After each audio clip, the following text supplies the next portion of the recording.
Baik, kita mulai mata kuliah kita hari ini, yaitu rekayasa Piranti lunak. Nah, di sini kita akan bahas tentang framework software analysis. Nah, jadi apa itu framework software analysis ataupun framework dalam pengembangan sebuah software atau framework development software. Jadi framework itu adalah sebuah kerangka kerja yang digunakan dalam hal ini adalah untuk membangun sebuah software. Ya, jadi ini adalah sebuah kerangka di mana kerangka ini itu saling terhubung ataupun saling berkaitan. Ruang lingkupnya adalah pembangunan sebuah software. Nah, kalau di sini kita lihat di tengah-tengahnya itu ada softwarenya atau the product. Nah, jadi tujuan utamanya itu adalah pembangunan sebuah software. Nah, di sini kita bisa lihat ya, software atau kata lainnya di framework ini adalah produk akhirnya.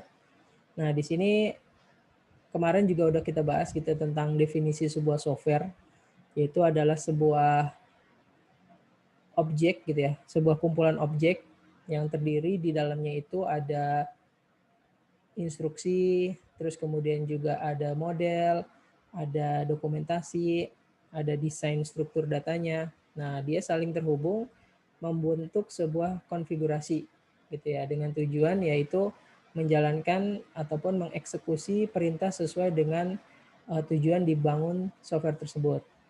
Nah, terus kemudian kemarin juga udah kita bahas tentang jenis-jenis software. Nah, jenis-jenisnya itu ada sistem software gitu ya, salah satunya. Sistem software itu adalah sebuah software yang saling berkaitan. Jadi beberapa software dengan fungsi masing-masing, tapi dia bekerja dengan satu tujuan tertentu, yaitu mensupport kinerja sebuah software yang lebih besar gitu ya. Nah, contohnya kemarin kan itu ada compiler, terus juga editor segala macam. Nah, terus kemudian juga ada real time gitu, di bawahnya ada contoh software yang lain itu adalah real time software. Nah, real time software ini adalah software yang diinput terus diolah kemudian menghasilkan data pada saat itu juga gitu ya, dengan kecepatan sekian milisecond gitu, ataupun nggak sampai 1 detik, ataupun ya beberapa detik itu udah bisa memunculkan data yang diproses gitu ataupun yang diolah. Nah, kemudian juga contoh software yang lain ada engineering dan juga scientific software. Itu adalah software yang digunakan untuk pembelajaran gitu ya, software yang biasa digunakan untuk pembelajaran. Nah, misalkan pembelajaran simulasi gitu ataupun desain-desain desain-desain dari contoh-contoh hardware gitu ya, ataupun contoh-contoh mesin, misalkan itu dipakai oleh engineering dan juga scientific software.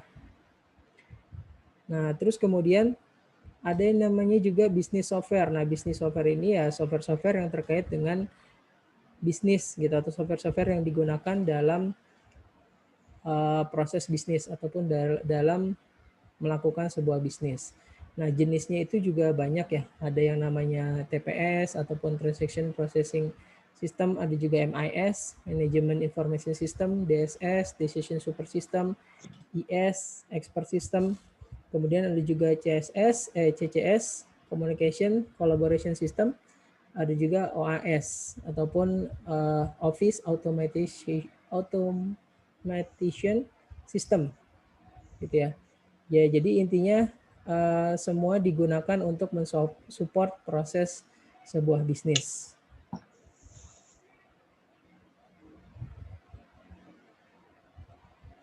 Nah, terus kemudian ini contoh-contoh dari sebuah bisnis ya, bisnis software. Jadi misalkan di dalam sebuah perusahaan memakai sebuah bisnis software. Nah, bisnis software itu biasanya ruang lingkupnya itu besar gitu skupnya. Nah, yang terkenal itu namanya adalah ERP, Enterprise Resource Planning. Nah, biasanya di dalam software ini itu ada beberapa software lagi ataupun ya fitur-fitur bagian dari software tersebut.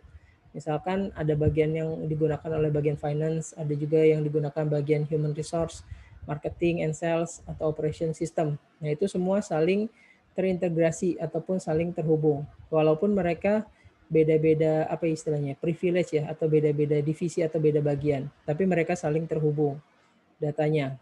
Karena nanti seluruh proses ini itu nanti akan digunakan oleh pihak manajerial ataupun oleh DSS gitu ya, Decision Support System, untuk mengambil keputusan atau untuk merekomendasikan sebuah keputusan dari hasil data-data transaksi atau data-data perusahaan yang sudah di-input atau diolah. Nah, terus kemudian software ini nanti ada juga fitur untuk user dari eksternal perusahaan. Nah, contohnya misalkan ada customer, itu dia bisa mengakses software perusahaan tersebut dengan fitur misalkan CRM, Customer Relationship Management. Nah, di situ dia bisa terhubung, bisa berkomunikasi dengan pihak perusahaan. Biasanya itu kalau informasi untuk customer gitu ya, misalkan ada barang baru ataupun ada diskon ataupun ada bonus segala macam, atau juga modelnya seperti online shop gitu ya, jadi menjual produk-produk. Nah, itu bisa diakses sama si customer juga bisa menjadi member dan seterusnya. Nah, terus kemudian di pihak di sisi yang lain itu ada juga yang namanya SCM atau Supply Chain Management. Nah, ini juga jenis software yang bagian dari software perusahaan. Biasanya ini diakses oleh supplier ataupun distributor dari perusahaan tersebut, biar manajemen bahan produknya itu selalu ada gitu, selalu terstok gitu dengan baik. Nah, ini tadi contoh dari sebuah software perusahaan dan juga definisi serta contoh-contoh software yang lain. Nah, ini adalah tujuan akhir gitu ya, yaitu membangun sebuah software dengan kaidah yang sudah terstandarisasi ataupun yang sudah ditentukan. Itu kan tujuan dari sebuah software engineering ya.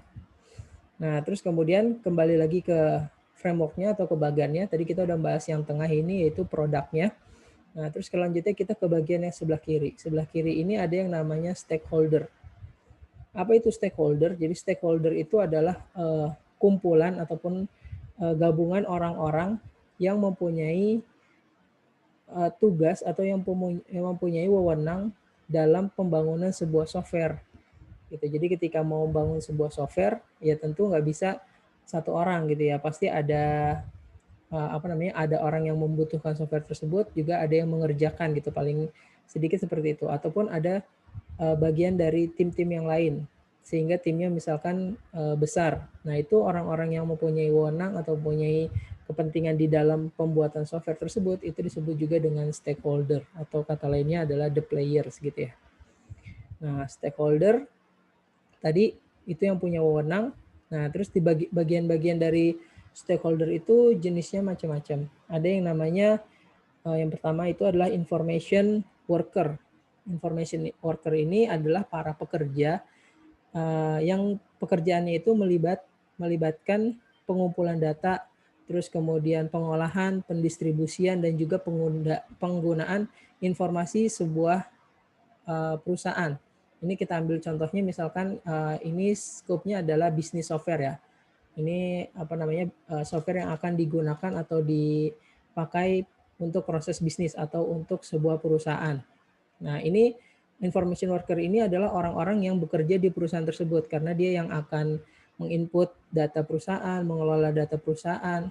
Nah, pokoknya dia karyawan dari perusahaan tersebut gitu ya, karena dia yang mengelola informasi atau data perusahaan tersebut. Nah, terus kemudian dari kelompok information worker ada bagian knowledge worker. Nah, knowledge worker ini bagian dari information worker, tapi dia yang punya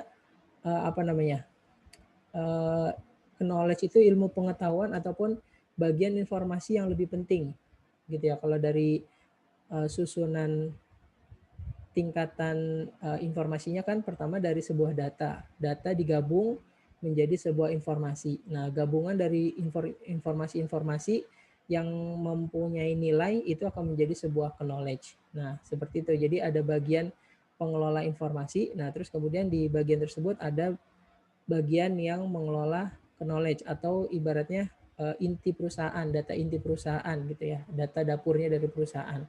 Itu dinamakan dengan knowledge worker. Nah, itu kelompok orang yang di dalam perusahaan mengelola data tersebut. Nah, terus kemudian ada yang namanya system owner atau software owner. Nah, dari artinya kita bisa melihat kalau software owner ini pemilik software. Nah, bisa jadi software owner ini sebagai pimpinan dari perusahaan. Itu karena software owner ini adalah bisa jadi seorang eksekutif gitu ataupun kumpulan orang kayak advokasi yang akan memberikan sponsorship gitu, akan mendanai proyek pembangunan software ini. Jadi ibaratnya dia yang akan yang memberikan ataupun mendanai pembangunan software ini. Jadi dikatakan dia adalah pemilik dari software gitu atau pemilik dari sistem. Nah, dinamakan system owner ataupun software owner. Nah, terus kemudian ada juga istilahnya user. Nah, user ini adalah si pemakai atau pengguna dari software.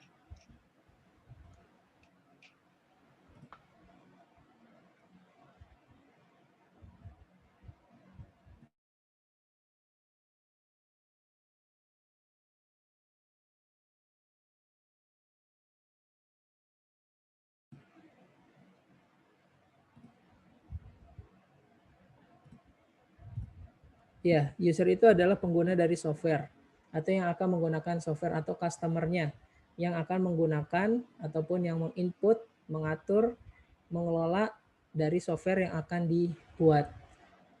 Nah, biasanya kalau user itu ya tergantung dari jenis software yang mau dibangun. Misalkan softwarenya ini digunakan untuk bagian admin, ya tentunya para penggunanya adalah admin, operator gitu ya, ataupun yang software ini dibangun untuk bagian manajerial, ya tentunya untuk para supervisor, untuk manajer dan seterusnya gitu ya, tergantung dari software yang akan dibangun ini ruang lingkupnya itu untuk siapa. Nah, itu dari segi bisnis atau dari segi pemilik perusahaan ya, dari segi bisnis perusahaannya lah. Nah, terus kemudian dari segi teknisnya ada yang namanya desainer. Nah, desainer ini biasanya dia adalah seorang spesialisasi gitu ya, spesialisasi teknis yang menerjemahkan kebutuhan dari persyaratan bisnis ataupun spesifikasi software tapi dalam bentuk bisnis gitu ya. Karena kan biasanya nanti dari perusahaan mau bikin software. Nah, softwarenya itu dia memberikan spesifikasi harus bisa fitur ini segala macam, tapi nggak secara teknis gitu ya, karena biasanya orang bisnis tidak mengerti tentang teknis pembuatan software gitu, makanya ada pihak lain ataupun ada bagian lain yang diberi tugas untuk itu. Yang contohnya pihak teknis itu adalah yang pertama adalah desainer. Nah, desainer ini dia yang akan menerjemahkan dari kebutuhan user ataupun dari owner. Nah, kemudian dia terjemahkan ke dalam bentuk desain. Baik itu desain tampilan, desain alur, desain database, itu kemudian dibentuk sama dia. Sebelum nanti desain tersebut diberikan ke developer ataupun ke programmer. Dia harus membuat desain sesuai dengan standar. Itu yang nggak boleh asal gambar, tapi gambarnya itu ya gambar baku sesuai dengan standar. Nah, terus kemudian diberikan nantinya ke pihak developer ataupun ke pihak programmer. Nah, programmer akan membangun software tersebut berdasarkan desain yang sudah diberikan. Nah, terus kemudian ada juga istilahnya namanya vendor ataupun ESP. ESP itu External Service Provider. Atau yang lebih umum dikatakan sebuah vendor ya. Nah, vendor ini adalah sebuah tim di luar dari perusahaan, pihak luar gitu, pihak eksternal. Jadi kalau misalkan ada sebuah perusahaan ingin membuat software, tapi dia nggak punya sumber daya gitu ya, nggak punya tim yang bisa mengembangkan atau membuat software, maka dia bisa meng-hire atau menyewa vendor atau pihak luar. Ya, vendor-vendor seperti software house gitu ya, untuk membangun software untuk dia. Ibaratnya kayak tim teknisnya tadi. Seperti itu. Tapi kalau dia punya tim IT-nya sendiri, nah itu dia bisa bangun menggunakan timnya tersebut. Nah, terus kemudian yang terakhir adalah analis. Nah, analis ini adalah seorang spesialis gitu ya, spesialis khusus. Nah, dia yang akan mempelajari bagaimana bentuk masalah atau bentuk kebutuhan dari bisnisnya gitu. Jadi ya dia akan menentukan seperti apa spesifikasi softwarenya secara detail dan juga bagaimana dia menjelaskan ke pihak teknis terkait tentang software yang akan dibangun tersebut. Nah, biasanya programmer ini, analis ini kategorinya ada 2 jenis gitu ya. Ada yang lebih ke arah teknis. Nah, biasanya dia dulunya adalah seorang programmer. Nah, bisa juga merangkap sebagai analis. Jadi bisa dikatakan analis programmer atau programmer analis gitu. Atau dia di bagian bisnis analis atau yang akan mengelola, menganalisa dari segi bisnisnya. Tapi biasanya kalau dalam sebuah project yang bisnis analis itu lebih ke arah project manager. Sedangkan kalau analis programmer analis, nah ini yang sebagai analis dari software ataupun sistem informasi. Itu ya kata lainnya. Nah, di sini kita fokuskan pembahasan kita ke analis. Nah, di sini kita bisa lihat peran analis dalam pembangunan sebuah software. Nah, jadi di sini peran analis cukup vital ya. Jadi dia bisa dikatakan juga sebagai hampir pemeran utama karena dia yang akan menerjemahkan seluruh kebutuhan. Itu mulai dari pemegang saham perusahaan misalkan, terus juga dengan vendor informasi vendor IT gitu. Kalau misalkan perusahaannya pakai jasa ESP tadi ya, jasa pihak luar. Terus dia juga yang akan menerjemahkan kebutuhannya ke programmer aplikasi, ke bagian networking juga kalau dibutuhkan, ke bagian interface design, ke konsultan, ke database administrator, ke owner juga tentunya, dan ke para user. Jadi analis ini yang akan menerjemahkan kebutuhan-kebutuhannya tersebut. Gitu ya, karena dalam pembangunan software ini ya tentunya kan ada hal bisnis kemudian berhubungan dengan hal teknis pembangunan software gitu ataupun IT-nya. Nah, ini bahasanya itu bisa jadi tidak sejenis gitu atau tidak seirama gitu ya. Jadi yang satu membahas tentang bisnis, yang satu lagi membahas tentang teknis. Nah, perlu ada penjembatan antara komunikasi tersebut gitu ya. Karena bisa jadi kalau dari dari bisnis gitu ataupun owner atau user, dia kebutuhannya ya taunya membuat software atau membuat web misalkan. Nah, terus kalau langsung dibicarakan ke pihak programmer, nah ya bisa jadi beda web yang dimaksud dengan owner ataupun user dengan web yang di-develop sama programmer. Nah, itu perlu ada penjembatan supaya tercapai kebutuhan yang sesuai dengan permasalahannya. Nah, ini jadi peran seorang sistem analis sebagai fasilitator. Maka dari itu sistem analis ini harus punya skill atau kemampuan tertentu. Nah, contohnya misalkan skillnya adalah dia mempunyai pengetahuan tentang teknologi informasi tentunya ya. Dia harus tahu perkembangan teknologi yang saat ini. Terus kemudian dia juga harus paling tidak punya pengalaman terkait tentang pemrograman komputer ataupun ya dia ahli di dalam pemrograman atau ya paling enggak dia tahu gitu ya tentang konsep pemrograman atau membuat program itu seperti apa dia tahu. Kemudian dia juga punya pengetahuan tentang bisnis secara umum gitu ya. Dia tahu perkembangan bisnis sekarang seperti apa gitu. Nah, itu dia juga harus ngerti. Terus dia juga punya keterampilan dalam memecahkan permasalahan, win-win solution. Terus dia juga tentunya punya kemampuan yang baik dalam berkomunikasi. Karena dia nanti ya berhubungan dengan orang yang berbeda-beda kepribadian gitu ya, berbeda-beda interpersonal.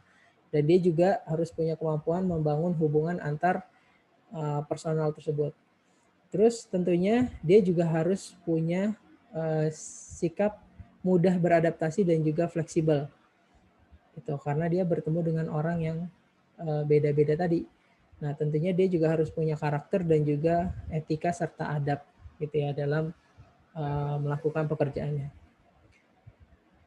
Oke, terus kemudian kita lihat juga peran analis di dalam sebuah perusahaan. Nah, ini peran analis software di dalam sebuah perusahaan. Jadi kalau di dalam sebuah divisi gitu ya, misalkan ini divisi IT-nya. Nah, tentu analis itu akan banyak dibutuhkan atau banyak diperlukan karena dia akan menerjemahkan kebutuhan dari setiap divisi. Nah, sedangkan di divisi-divisi yang lain, bagian finance, human resource operation, dan juga risk and development (R&D), nah peran analis juga ternyata dibutuhkan di setiap divisi tersebut karena ya eh, ilmu pengetahuan dari setiap divisi untuk diterjemahkan ke dalam bentuk komputerisasi ataupun ke dalam bentuk aplikasi ya butuh seorang yang mengerti gitu ya antara segi teknis dan juga segi bisnis gitu. Jadi biar tahu apa namanya ketika ada kebutuhan fitur baru misalkan, nah ini bisa nggak langsung dibuat atau bisa nggak ini dimasukkan ke dalam software ataupun sistem perusahaan yang sedang digunakan gitu. Jadi peran analis di dalam sebuah perusahaan itu sebenarnya banyak gitu ya. Bahkan sekarang di setiap divisi misalkan orang finance atau human resource ataupun ya setiap apa namanya divisi-divisi walaupun dia bukan orang IT maka dicoba gitu untuk orang-orang yang mengerti tentang hal divisi masing-masing untuk memahami tentang pemrograman seperti itu. Nah, terus kemudian ini tadi bagian dari the players, dari stakeholder ini ya yang tadi dijelaskan. Nah, terus kemudian kita ke sebelah sini yaitu ke arah proses, the process. Nah, the process ini adalah cara ataupun aturan yang digunakan dalam membangun sebuah software. Nah, biasanya secara standarisasi itu menggunakan metode atau menggunakan metodologi atau menggunakan ya tadi aturan-aturan, tahapan-tahapan. Nah, supaya apa? Supaya mengurangi tingkat resiko kegagalan, supaya tidak ada pemborosan gitu, supaya perhitungannya itu tepat waktu, perhitungannya itu sesuai efektif dan juga efisien gitu. Bisa nggak bikin software tanpa menggunakan metode? Bisa. Lompat-lompat gitu ya misalkan sekarang dicatat semua kebutuhannya apa fitur-fiturnya, terus kemudian langsung di coding, dibikin. Nah, terus akhirnya kebetulan jadi, terus bisa dipakai. Nah, itu bisa. Nah, tapi kalau misalkan ternyata di tengah-tengah ada kesalahan gitu, oh ternyata ini bukan kayak gini nih fiturnya, tidak seperti ini. Nah, akhirnya begitu dia lihat, wah ini ngerubah lagi dari struktur codingnya, bisa jadi dia mengulang lagi pekerjaannya dari awal gitu. Nah, jadi resiko kegagalannya tinggi. Terus juga ya pasti boros biaya, boros waktu, boros tenaga gitu ya kalau nggak pakai metode. Tapi dengan menggunakan metode pengembangan sistem maka semuanya teratur, semuanya tertata gitu ya sesuai dengan tahapannya. Nah, di sini ada contoh yang paling sederhana yaitu SDLC atau Software Development Cycle. Nah, di sini tahapannya adalah pertama planning, kemudian analisis, design, implementation, testing, integration, dan juga maintenance. Nah, ini metode SDLC ini metode yang paling klasik gitu ya, yang paling lama diterapkan ataupun yang paling awal-awal ada yaitu metode SDLC. Nah, kemudian dari SDLC ini dikembangkan menjadi metode-metode yang lain. Nah, penggunaan metode ini tergantung dari jenisnya project gitu atau jenisnya kebutuhan. Nah, kalau misalkan projectnya waktunya panjang, terus kemudian sumber dayanya banyak. Nah, itu bisa pakai metode ini misalkan, ataupun misalkan kondisinya juga beda, maka pakai metode yang lain gitu. Jadi tergantung dari kondisi project yang akan dijalankan. Nah, ini nanti akan kita bahas sendiri ya gitu, ada chapternya. Nah, bisa juga nanti ini dibagi-bagi per kelompok gitu. Jadi nanti satu kelompok akan membahas setiap metodenya ini. Nah, terus kemudian kita ke sini, ke teknologi driver. Teknologi driver ini adalah arahan bisnis istilahnya. Jadi ketika mau membangun sebuah software, nah tentu harus diperhatikan juga teknologi sekarang yang sedang booming gitu atau teknologi sekarang yang sedang marak digunakan. Nah, software yang dibangun harus bisa mengakomodir teknologi tersebut. Karena kalau misalkan dia tidak mengikuti perkembangan teknologi, ya bisa jadi nanti softwarenya ini ketinggalan zaman, nggak bisa di-upgrade, gitu ya, tidak sesuai dengan standar, maka harus menggunakan pendekatan arahan teknologi yang ada sekarang. Contohnya misalkan yang pertama adalah jaringan internet. Gitu ya. Sekarang kan sudah marak di mana-mana berbasis internet. Maka software yang dibangun juga harus menggunakan berbasis internet atau web based. Jangan menggunakan model desktop gitu misalkan ya. Nah, itu harus menggunakan ya scripting language, ya teknologi bagaimana untuk terhubung dengan internet ataupun ya berbasis web. Nah, terus kemudian juga sekarang lagi booming itu masalah aplikasi mobile dan juga teknologi wireless. Nah, diharapkan tentu juga software yang dibangun ya harus juga bisa diinstal di mobile atau ada aplikasi versi mobile-nya, versi Android-nya ataupun versi Mac-nya. Nah, itu juga harus bisa seperti itu. Nah, terus juga teknologi based on object. Nah, sekarang kan model pemrograman itu sudah menggunakan pemrograman berbasis objek, lebih mudah dan juga lebih simpel. Nah, makanya software yang dibangun juga harus bisa mengakomodir teknologi tersebut. Terus juga ada kolaboratif teknologi, artinya teknologi yang berkolaborasi sudah bisa diterapkan. Jadi artinya penggunaan teknologinya ini bisa digunakan oleh teknologi yang lain. Jadi bisa dikembangkan gitu ya. Tidak terpaku oleh satu programmer, tapi bisa dikembangkan oleh programmer-programmer yang lain. Atau bisa digabung, misalkan menggunakan teknologi web service gitu. Nah, itu harus bisa diakomodir software yang mau dibangun tersebut. Nah, terus kemudian aplikasi perusahaannya. Ini contohnya misalkan sebuah aplikasi ataupun sebuah software perusahaan, maka harus mengikuti standarisasi software perusahaan yang sudah pernah ada. Jadi misalkan ada ERP. Nah, ini mau membangun sebuah software perusahaan. Nah, standarisasinya ya harus mengikuti model software perusahaan yang sudah pernah ada gitu untuk mempermudah fitur-fitur yang akan dikembangkan ataupun yang akan dibuat. Ya, jadi software yang mau dibangun harus mengikuti arahan teknologi. Nah, terus selanjutnya yang di atas ini ada yang namanya business driver gitu ya, ataupun arahan bisnis. Nah, di sini hampir mirip dengan teknologi, tapi kalau business driver ya berarti dia harus mengikuti arahan bisnis. Dia harus bisa mengakomodir bentuk bisnis sekarang yang sedang booming itu seperti apa atau yang sedang marak seperti apa gitu ya, supaya softwarenya ini ya bisa memberikan solusi atas permasalahan bisnis yang ada sekarang. Contohnya misalkan isu yang lagi marak adalah globalisasi perekonomian. Jadi semua orang itu sudah dari berbagai negara itu udah bebas menjual produknya langsung gitu ya ke dalam negara-negara tersebut, atau namanya globalisasi perekonomian. Nah, maka dari situ software yang dibangun juga harus bisa mengakomodir fitur itu. Misalkan fitur penggunaan mata uang asing, fitur bahasanya, fitur tata tradisionalnya dan segala macam itu udah harus ada di dalam software yang mau dibangun. Terus kemudian sekarang semuanya sudah menggunakan serba elektronik, ya, sudah menggunakan teknologi e-commerce, e-business.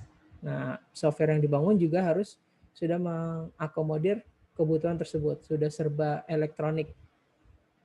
Nah, terus karena sudah semakin canggih, maka security dan juga privasinya juga harus ditingkatkan. Harus ada pembagian akses, harus ada log user yang menggunakan, harus terdeteksi gitu ya, user yang login, kemudian melakukan aktivitas apa segala macam. Nah, itu tingkat security dan privasinya juga ditingkatkan tentunya. Nah, terus kemudian kolaborasi dan juga kemitraan, artinya software yang mau dibangun juga harus bisa berkolaborasi dengan mitra. Tadi ya, jadi partner-partner perusahaan, nah itu juga sudah terdata atau ya sudah otomatis bisa mengakses software perusahaan tersebut atau diberikan fitur sendiri gitu ya untuk mempermudah ya perusahaan ini dalam melakukan bisnis transaksinya. Nah, terus kemudian yang terakhir adalah total quality management. Nah, di sini artinya softwarenya sudah bisa menilai ataupun mengukur kualitas dari perusahaan tersebut secara otomatis.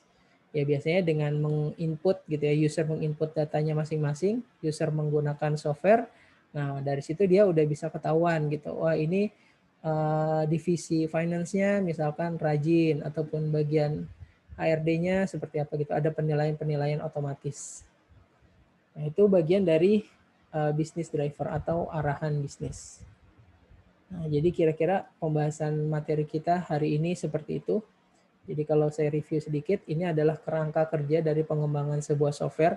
Pertama yang di tengah ini adalah softwarenya, yaitu dari produk atau produknya, ya di mana software ini adalah tujuan akhir dalam pembangunan sebuah development software. Nah, terus kemudian di sebelah kiri ada stakeholder. Stakeholder itu adalah orang-orang yang mempunyai wewenang atau peran dalam pembangunan software tersebut. Nah, tadi jenisnya ada macam-macam. Nah, terus kemudian di sebelah kanan itu ada proses. Proses ini adalah bagaimana cara membuat softwarenya tersebut. Biasanya penggunaan idealnya itu menggunakan pendekatan metodologi atau menggunakan sebuah metode. Nah, terus kemudian di atas dan di bawah itu ada arahan teknologi dan juga arahan bisnis, yaitu bagaimana teknologi yang digunakan oleh software yang akan dibangun harus mengikuti perkembangan zaman. Nah, begitu juga dengan proses bisnisnya. Nah, itu bisnisnya juga harus mengikuti perkembangan bisnis yang sedang marak saat ini. Baik, mungkin materinya hari ini sampai di sini. Silakan kalau ada pertanyaan, langsung ditanyakan. Silakan ya, di unmute saja.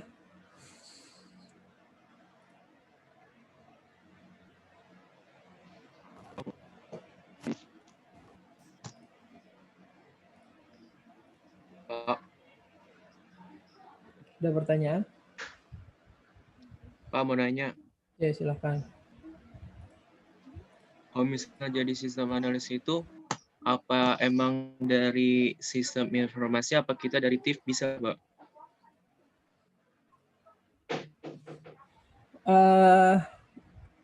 Pertama harus tahu dulu bedanya sistem informasi dengan TIF.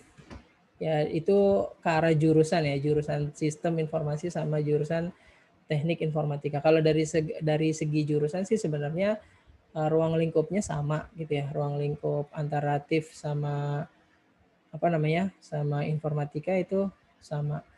Hanya bedanya TIF itu lebih ke arah bagaimana bagaimana penerapan sebuah sistem sebenarnya. Jadi ada sebuah software misalkan, nah itu dia lebih ke arah bagaimana penerapan sebuah sistemnya. Ataupun sebentar.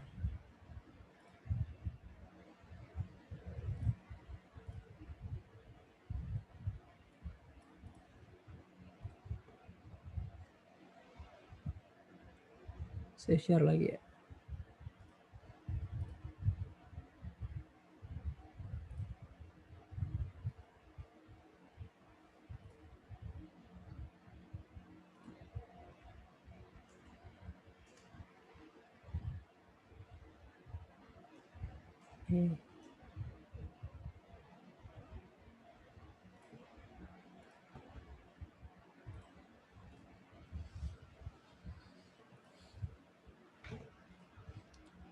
Mana tadi? Sini ya.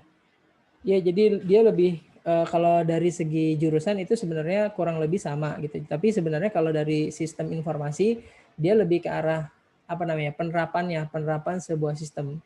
Nah, kalau dari IT ataupun dari TIF itu lebih ke arah teknikal gitu. Jadi keseluruhan itu dipelajarin gitu ya, mulai dari teknisnya, konsepnya, idenya segala macam. Nah, di SI belajar nggak pemrograman? Dia belajar juga, tapi nggak terlalu dalam gitu karena dia lebih ke arah penerapan gitu. Nah, terus menjadi sistem analis itu apa harus dari SI ataupun dari TIF? Nah, kalau tadi saya sampaikan kan ada salah satu kemampuan ya. Ada salah satu kemampuan ya, salah satunya dia harus paham tentang komputerisasi gitu atau paham tentang coding. gitu. Nah itu perlu nggak perlu, karena nanti ketika dia mau, ya khususnya di IT gitu ya, di pembangunan software, nah ketika dia mau membangun sebuah software, dia juga harus tahu bentuk softwarenya itu, dia harus tahu model pemrogramannya, kalau enggak nanti dia bisa istilahnya itu dibohongin gitu sama programmernya. Contohnya misalkan ada permintaan dari user, tambahin fitur A gitu misal. Nah dia tahu, oh kalau nambahin fitur A itu mudah gitu. Nah ntar dia tinggal request ke programmernya, dia jelasin bentuknya seperti ini, oh ya udah programmernya tinggal ngikutin. Tapi kalau dia nggak ngerti, bisa dibilang sama programmernya, oh itu susah, itu sulit, lama waktunya segala macem kayak gitu. Nah artinya harusnya idealnya sistem analisis itu berangkatnya dari seorang programmer. Jadi basicnya itu dia programmer, terus kemudian dia menjadi naik tingkat gitu ya, senior programmer. Nah akhirnya dia jadi analis. Jadi dia hanya mendesain gitu, mendesain bentuk-bentuk programnya atau softwarenya yang akan dibangun. Gitu. Nanti tinggal ditambahin kemampuan untuk berkomunikasi ataupun kemampuan tentang bisnis gitu, biar dia bisa berintegrasi dengan pihak-pihak yang lain. Gitu. Jadi seperti itu. Tes.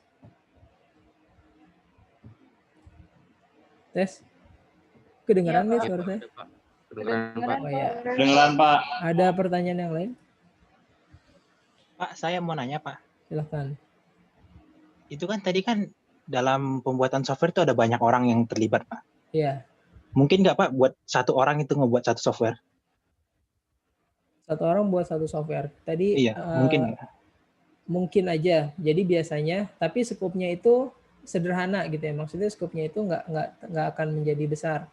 Jadi maksudnya misalkan ada sebuah kebutuhan, apalah misalkan ya perusahaan gitu ya. Perusahaan dia butuh web misalkan. Nah akhirnya dia nunjuk orang. Bisa jadi orangnya itu dari timnya dia sendiri ataupun karyawannya dia, misalkan bagian IT, ditunjuk satu orang, atau dia nyuruh orang lain gitu, misalkan dari luar gitu ya, dia punya kenalan. Nah itu dikerjain sendiri bisa nggak? Ya bisa aja gitu, kalau emang fiturnya sederhana gitu, hanya membuat sebuah web gitu misalkan. Nah itu bisa aja dikerjakan. Terus tata caranya gimana? Nah tata caranya bisa aja dia, si programmer ini ya tadi modelnya langsung bikin dari orang yang nunjuknya, udah tahu nih detailnya. Ini kamu bikinnya seperti ini gitu, warnanya, tampilannya, fitur-fiturnya segala macam udah dia tahu. Nah, terus kemudian programmernya juga ya udah dapat informasinya, udah langsung dibikin. Nah, bisa aja kayak gitu sederhana. Tapi ya skopnya juga kecil. Kayak gitu. Nah, tapi karena dia tidak menerapkan model metode, tingkat kesalahannya itu besar, ataupun nanti kalaupun ada error di dalamnya itu bisa jadi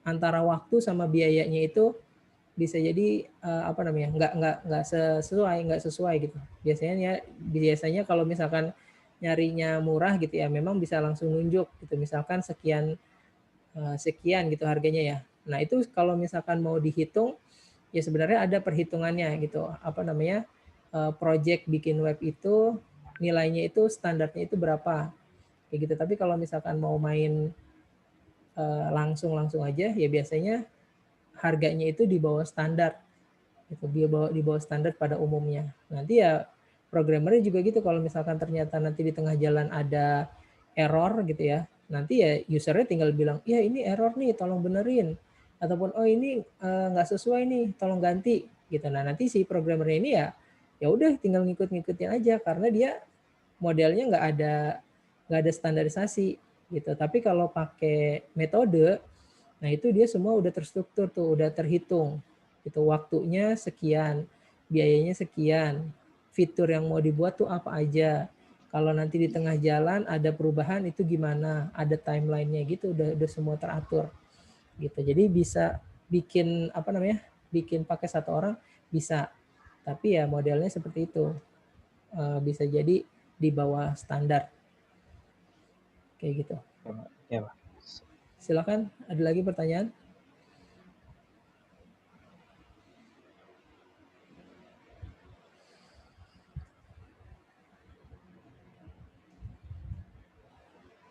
nggak ada, saya absen dulu ya.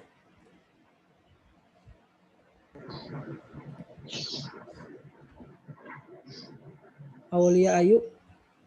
Hadir Bapak.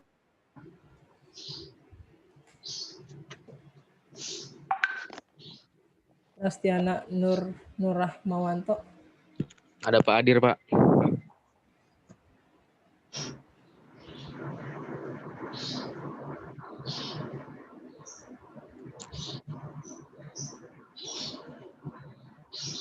Nabila.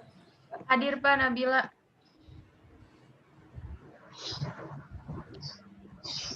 Selvi Junior. Hadir Pak. Gusti Ngurah. Hadir, Pak. Hadir, Pak. Amam. Hadir, Pak. Amam ada ya? Ada. Henry Eka. Hadir, Pak. Puji Andriansyah. Hadir, Pak. Duta Awaludin. Erdiansyah. Hadir, Pak. Hadir, Pak. Ahmad Raya Maulana. Hadir, Pak. Ari Amanto. Ari Amanto. Nggak ada. Hadir, Pak. Ada Ari. Ada, Pak, hadir. Zalsa Aprilia. Hadir Pak. Mana Zalsa? Hadir. Oh ya. Alwi Fakhri. Hadir, Pak. Adi Firmansyah. Hadir, Pak, hadir. Fauzan Sami. Nggak ada. Raihan Syah. Hadir, Pak. Abdullah Farhan. Nggak ada. Hadir, Pak. Hadir. Hadir, Oke. Pak. Ya, baik. Fandi Ahmad. Hadir, Pak. Imam Fadil Rahman. Hadir, Pak. Hadir. Reva Putri Yanita. Hadir Pak. Hadir. Ya. Syawaludin Ahmad. Dahlan. Nggak ada ya, nggak pernah ada nih. Adrian Surya Wijaya. Nggak ada juga. Ferdi Maulana Akbar. Hadir, Pak. Hadir. Ferdi hadir ya. Kevin Fazrian Kurniawan. Kevin. Nggak ada. Setio Damar Alim. Hadir, Pak.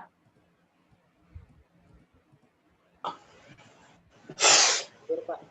Ya, Fahri Atras. Hadir, Pak. Hadir, Pak. Oke, Alia Sinta Pramana. Hadir Pak. Masih di jalan? Masih di warung? Bapak enggak? Oh, udah. Frizi Gartian. Hadir, Pak. Hadir. Doni Varia Setia. Hadir, Pak. Hadir, hadir. Beni Panghitan. Saya, Pak. Hadir, Pak, hadir. Baik. Alif Nur Rahman. Hadir, Pak. Hadir.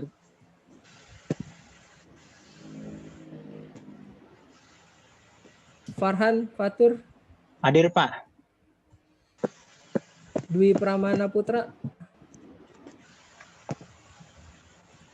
Dwi Pramana. Nggak ada. Ivan Riyadi. Hadir, Pak. Muhammad Krisna Adiputro. Hadir, Pak, hadir, hadir. Hadir, Pak. Ahmad Septiawan. Ahmad Septiawan. Nggak ada. Hadir. Ahmad Septiawan ada? Hadir, Pak. Oke. Kameranya nggak kelihatan. Bayu Afif Nuranto. Hadir, Pak, hadir. Oke. Aflah Aziz. Hadir, Pak. Ada ya? Aflah Aziz. Ada, Pak. Hadir, Pak. Syifa Aditya. Hadir, Pak. Hadir. Hadir. Ya, ada yang belum dipanggil? Ada yang belum dipanggil? Nggak ada. Baik, untuk absensinya di di portal masih 0 ya. Itu karena belum saya upload, belum saya input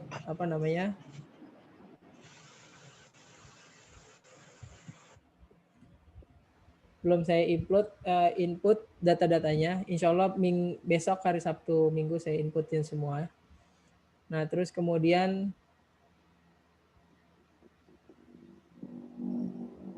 tugasnya jangan lupa dikerjakan ya.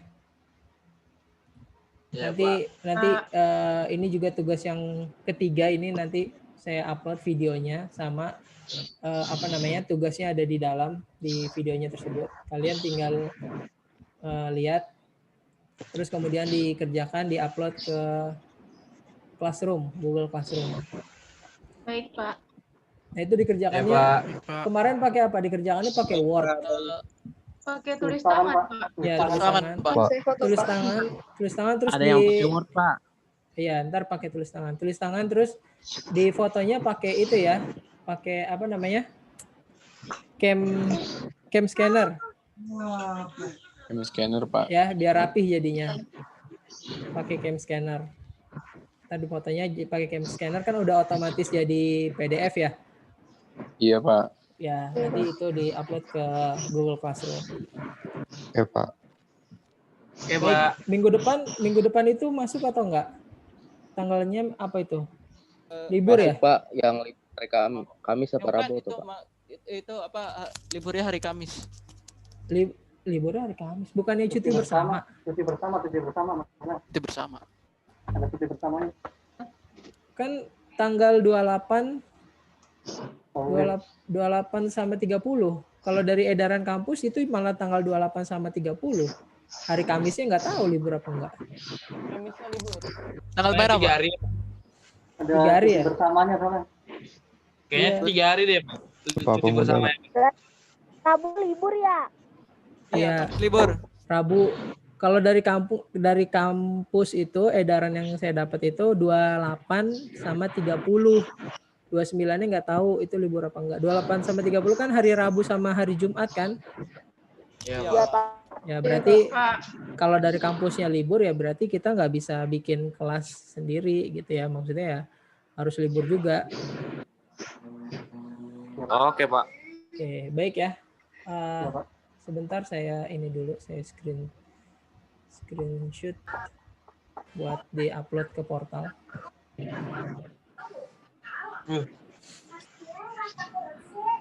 Oke, baik. Cukup ya. Saya akhiri. Terima kasih atas kehadirannya. Selamat siang. Assalamualaikum warahmatullahi wabarakatuh. Waalaikumsalam warahmatullahi wabarakatuh. Siang, Pak. Terima kasih, Pak. Libur. Pak. Libur seneng. Ya, silakan. Libur, Pak Adam ngasih tugas. Ya, libur nggak seru. Bacot kau, Ben. Padahal